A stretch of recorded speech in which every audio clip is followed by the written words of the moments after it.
General Hospital spoilers reveal that Sidwell thought he was clever, too clever. In his mind, Port Charles was nothing more than a board and its residents, pawns. He viewed Selina Wu as a relic of an old system, a formidable but fading player whose time had run out. In crafting his plan to frame her for the fire at Charlie's, Sidwell imagined himself as the new order, sophisticated, patient, above the emotional chaos that usually dictated the street-level violence of the mob world. Her ability to absorb humiliation and respond not with noise, but with annihilation. What began as a tactical betrayal has now evolved into a full-scale psychological and strategic disaster for Sidwell. The fire at Charlie's was supposed to signal a power shift. He intended it to look like a mob operation gone wrong, an accident that just so happened to take place under Selina's jurisdiction. Her first step in preparing a counteroffensive so layered, so methodical, and so emotionally precise, that by the time he realizes what's happening, it will already be far too late. The shift in Selina is immediate but quiet. After the fire, when Sidwell meets with her, expecting to see fear, confusion, maybe rage, what he gets instead is calm. Measured silence. The kind of response that only comes from someone who's already moved 5 steps ahead. She listens. She nods. She asks questions that seem innocuous but are piercingly specific. And Sidwell. Because according to swirling rumors within the General Hospital universe, Selina came to that meeting wired. It wasn't just a conversation, it was a confession trap. Every gloating detail Sidwell offered, about planting evidence, manipulating the press, outsmarting Sonny, was captured. And Selina didn't just sit on that recording. She studied it. She played it back. She analyzed not just what he said, but how he said it. Because to dismantle someone like Sidwell, Selina knew she couldn't merely expose him. She had to dissect him. Destroy the myth he built around himself. Undermine the illusions of superiority he so desperately depended on.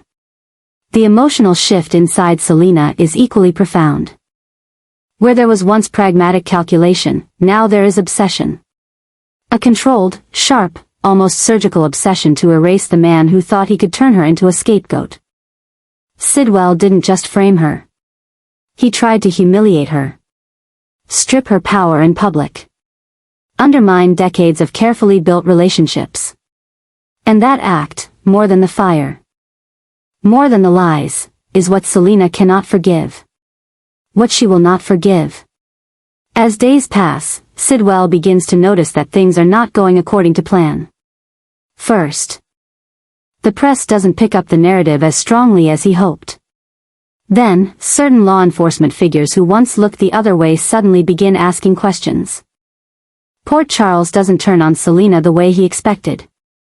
Rumors circulate, about inconsistencies, about new evidence, about Sonny keeping an unusual distance from Sidwell at a recent meeting. And slowly, Sidwell starts to realize he's being isolated. This is the second phase of Selina's counteroffensive, containment. She doesn't strike publicly. She isolates him socially, professionally, and emotionally. One by one, his contacts go cold. Invitations dry up. Appointments are cancelled. Sidwell begins to lose control of the rooms he once commanded.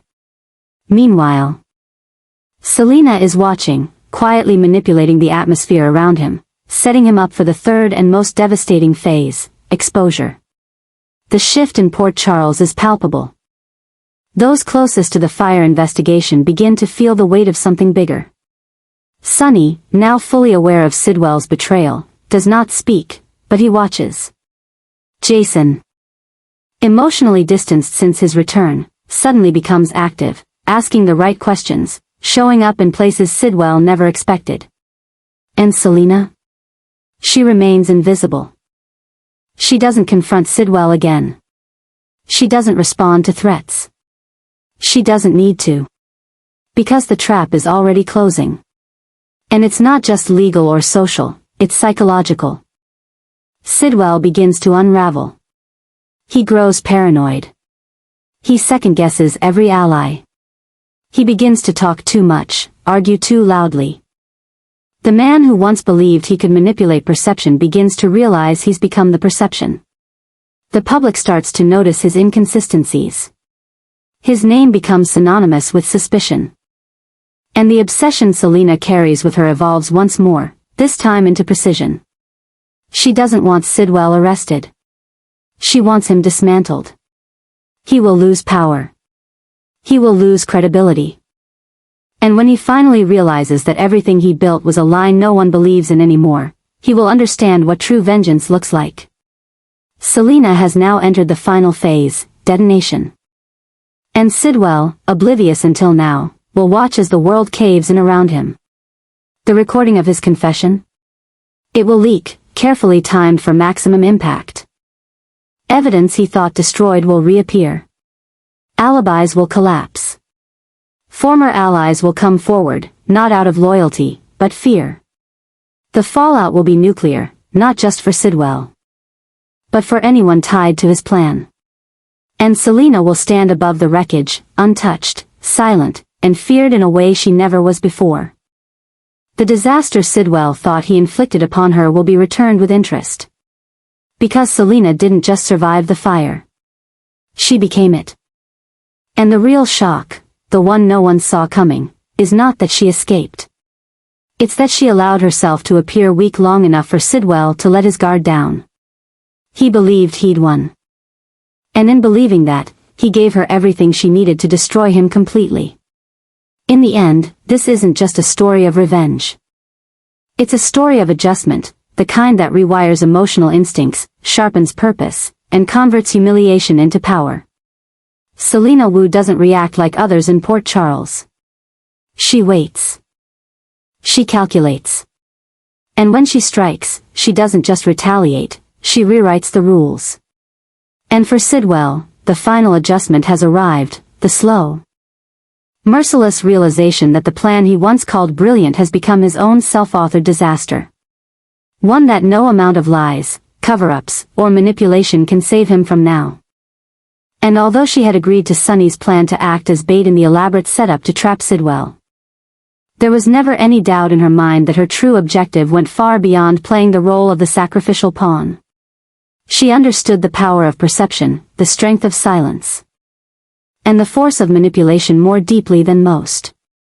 As the tension in Port Charles escalated and Sidwell grew arrogant in his belief that he had outwitted everyone, Selina remained calm, composed, and disturbingly unreadable. Her apparent downfall, being accused of arson, being humiliated, being cornered, was a mask, a careful performance, a distraction.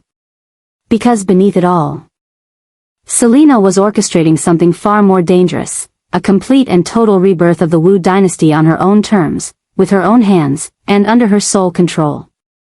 She was using Sonny's strategy to serve her own ambitions. The trap being laid for Sidwell was more than just an operation to restore order. It was a carefully staged storm designed to shake Port Charles to its core and give Selina the cover she needed to restructure the power dynamic from the inside out. For far too long. But Selina was determined to bring that name roaring back into relevance, not through bloodshed alone, but through strategy, through fear wrapped in elegance. And through alliances that served as mirrors, showing her enemies only what she wanted them to see. While Sidwell ran his mouth, believing himself safe, Selina wore the wire and smiled. But in her mind, she wasn't merely collecting evidence, she was studying the anatomy of arrogance, analyzing his weaknesses, calculating his destruction in real time. Potential. He was family, yes, but more importantly, he was a symbol. His return to Port Charles under her guidance marked the beginning of a new phase, a reclamation of legacy. In his rawness and relatability, could become the unexpected emissary of that new era. She had no intention of making him a soldier, she had plenty of those. Rebuilding the Wu Empire was not simply about vengeance against Sidwell, though the satisfaction of that victory would be sweet. It was about future-proofing the name, making it unerasable, untouchable. Selina understood that empires collapsed when they were visible for too long, when they became arrogant, when they underestimated quiet forces. That was Sidwell's mistake. And he would pay for it dearly. But she also knew that her rise had to be veiled in misdirection. Every move she made appeared aligned with Sonny's justice-driven agenda, but in truth, every decision she executed was double-edged, serving both Sonny's objectives and her own darker, more expansive ones. As she allowed herself to be shamed, whispered about, and seemingly abandoned, Selina was free to rebuild behind the curtain. She began to reawaken old alliances, collect debts that had gone uncalled, and strategically isolate those who had once dared to dismiss her. All while presenting herself as the disgraced woman with nowhere left to go. But all the while, her empire was growing in the silence. Brad's presence added another layer to the illusion. To the public, he was simply the prodigal nephew returning to comfort an exiled aunt. But to those paying attention, his re-emergence was the tip of the spear. The signal that something bigger was moving in the shadows. Selina groomed him not with affection but with precision. She tested him, pushed him, forced him to confront his shame, his past, his weaknesses, and then gave him tools to survive. If he failed, she would cut him loose. But if he succeeded, he believed he had turned the city against Selina, that Sonny had cast her aside, and that his own network of corruption would protect him. And when she unleashed it, the chaos it would cause wouldn't be confined to Sidwell's destruction. It would unravel networks, expose betrayals. Her goal was dominance, reborn in silence and rebranded through strategy. She would let Sonny have the credit for toppling Sidwell publicly, but privately, she would reclaim what was hers. Not just her reputation, but the foundation of an empire more enduring than any Sonny or Jason had ever imagined. And when the dust settled, those who had doubted her would realize they hadn't witnessed her fall. They had witnessed her resurrection. Sidwell will be destroyed by the very person he trusted most. And that betrayal will not only mark the end of his chaotic reign but ignite a ripple effect of destruction that will shake the very core of Port Charles. 4 months. He had spun his web with the arrogance of someone who believed himself untouchable, bribing officials, framing others for his crimes, and orchestrating schemes from behind the curtain with the detached cruelty of a man who never believed he'd face consequences. But beneath his calculated manipulation was one miscalculation: Selina. She had played her part with surgical precision, feigning subservience, allowing him to believe she had been cornered by his tricks, that her power had withered under the weight of his threats. But the truth was far more dangerous. Selina had never surrendered. She had only waited until the moment was right to strike. Until the darkness Sidwell had unleashed began to collapse in on itself. She had become the perfect weapon, the insider, the confidant, the ghost in his walls. And now, when Sidwell believed he was on the verge of his ultimate victory, she would detonate everything he built from within. Sidwell thought his greatest risk came from men like Sonny. From power players he could see and anticipate. But it was Selina, cold-eyed and silent, who became the mirror of his own madness. While he plotted to burn Charlie's to the ground and frame her for the crime, Selina was already recording his confession. And while he slept peacefully believing his empire was expanding, Selina was reshaping hers from the ashes of his ambition. The betrayal would come not in fury but in precision, revealed in whispers. Signed affidavits, and damning video footage delivered to the hands of those Sidwell feared most. It was not a loud collapse but a surgical dismantling. Each secret cut out from the body of his operation like infected tissue. Selina's war is not about ego, it is about legacy. The Wu family had survived worse than Sidwell. But she knew that to protect what remained of her dynasty, she would have to bury him. His downfall would not be left to the hands of law enforcement or the whims of fate. It would be architected by the very person he underestimated most. But what Selina hadn't predicted was the psychological toll that vengeance would bring. She had trained herself to be cold. To erase the guilt, to forget what it meant to play fair. But as the trap closed, as Sidwell's confusion turned to desperation, and his desperation to fear, Selina saw something familiar in his unraveling. He had built his empire out of obsession, just as she had built hers out of silence. And in that collision of obsessions, his for power, hers for legacy, something unholy was born. As the dust of Sidwell's betrayal settles, a deeper war begins. Selina may have neutralized a threat, but she also opened a door. Others who had feared Sidwell now looked to her not as a savior, but as a contender for absolute control.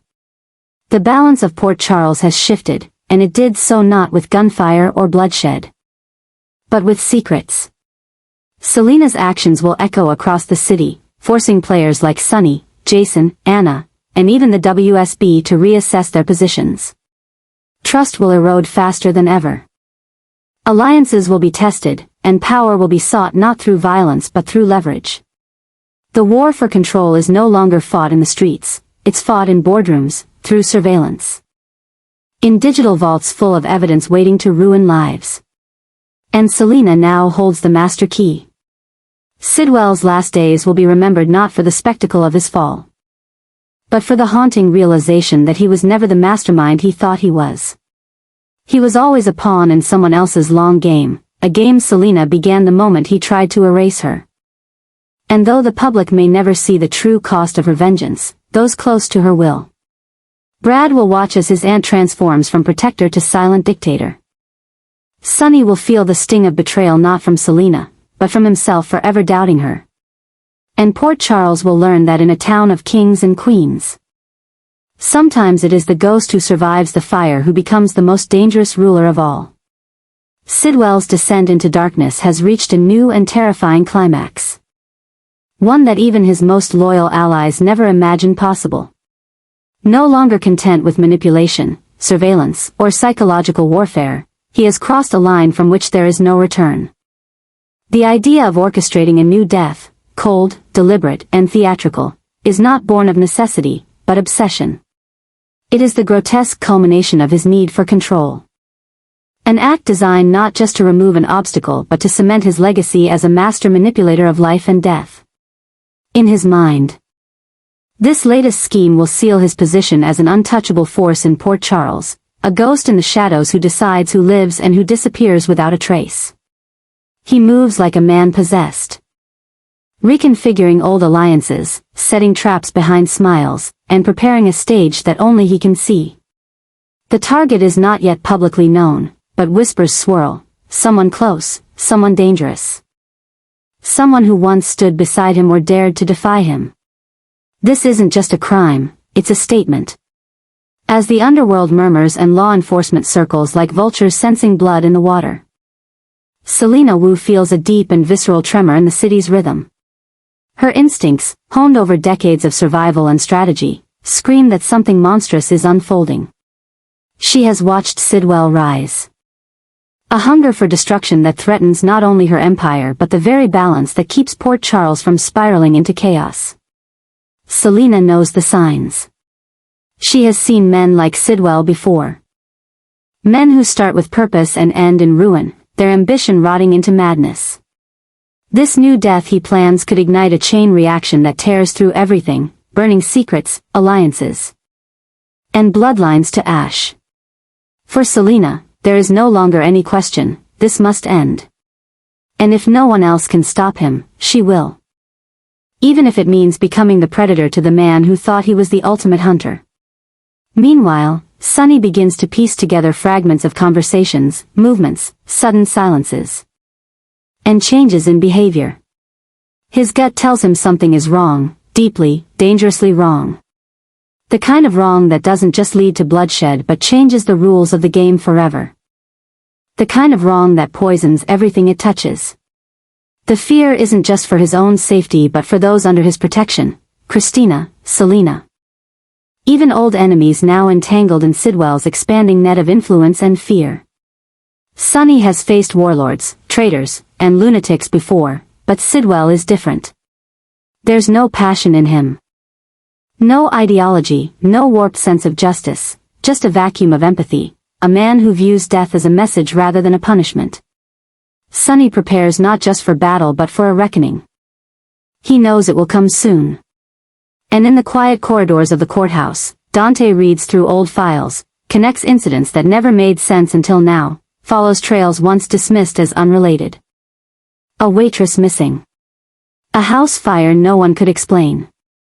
A witness who recanted. A video that disappeared. Dante sees the pattern, a rising body count that no one has dared attribute to Sidwell. Each death a warning, each silencing a calculated step. He begins to realize that Sidwell has been cleaning his tracks in blood, and the next name on that list could be someone he loves. He feels the weight of responsibility tighten like a noose around his chest. He must stop this before another grave is dug. Elsewhere. Brooklyn and Anna each feel the shift in their own way, Brooklyn in the sudden fear that clutches her when her phone rings after midnight. And Anna in the way classified files vanish or get redacted just as she closes in on a connection. Everyone who dares probe into Sidwell's affairs feels the same thing, a presence watching. A threat approaching. No one speaks of it directly, but the anxiety is thick, unspoken and electric. In the hush of hospital rooms and the echo of courtrooms, everyone is bracing for impact. And then there's the question no one wants to ask but everyone silently dreads. Who will die next? Who is Sidwell's intended victim? Is it someone who knows too much? Someone who betrayed him? Someone he simply can't control? The possibilities are endless, and that is the true horror. Because Sidwell no longer thinks like a man, he thinks like an architect of doom. A conductor in a symphony of fear. He doesn't kill for gain. He kills to remind people he can. And now, as the clock ticks toward his next move, Port Charles begins to feel the chill of death creeping in. People speak softer. They move faster. They avoid eye contact. The city senses something is coming. And it's something worse than anyone imagined. But what Sidwell fails to see is that he is no longer the only one playing the long game. Selina has begun to set her own pieces in place. Patiently, but not passively. Every conversation, every coded message, every whispered threat from Sidwell becomes ammunition in her private war. She reaches out to Brad, not just to protect him, but because she knows that family is power, and she is building something Sidwell cannot understand, loyalty. Not through fear, but through blood and debt and the promise of survival. Selina is not looking to defeat Sidwell in the public eye. She wants to erase him from the chessboard so completely that history forgets he ever mattered. And in that cold, final hour when Sidwell finally moves to claim another victim, when he believes no one is watching and no one can stop him, he will learn the most devastating truth of all. The deadliest trap is the one you never saw coming. Because while he was playing God, others were laying the groundwork to become executioners of justice in the shadows.